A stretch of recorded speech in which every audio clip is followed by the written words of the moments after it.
La route, facteur de développement, est également un grand trait d'union entre les populations en ce qu'elle leur permet d'aller et venir en toute sérénité.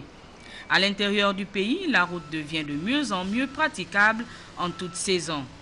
Sur le tronçon Tchibanga-Mayumba, la société adjudicataire est à pied d'œuvre et bon an mal an, les travaux avancent à la satisfaction des populations.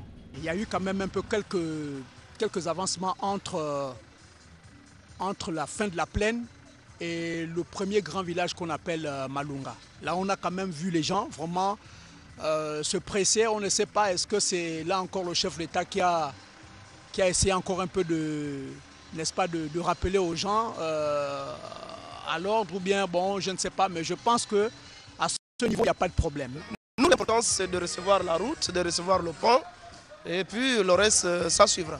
Autre motif de satisfaction pour les Ninois, le pont sur la Bagno. S'il y a ouverture du pont, ça va permettre aux commerçants d'aller écouler leurs marchandises vers Libreville et ceux qui sont à Libreville vers ici.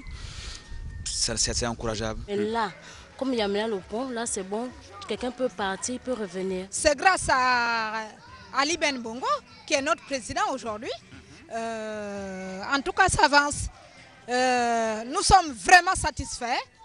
Moi, personnellement, je suis satisfaite de ce qu'il est en train de faire. Le projet lancé en 2010 par le président de la République prend petit à petit forme et le rêve historique des populations deviendra, dans un proche avenir, une réalité.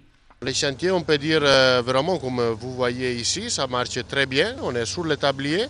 Comme vous voyez derrière moi, l'avancement des ferraillages et des coulages, on avance bien. La fin de notre délai, c'est vers le fin mai 2014. Plus que quelques mois, si la nature le permet, et les deux rives de la Bagno seront reliées par cet ouvrage qui promet d'être un joyau architectural composé d'une voie routière et d'une voie ferrée.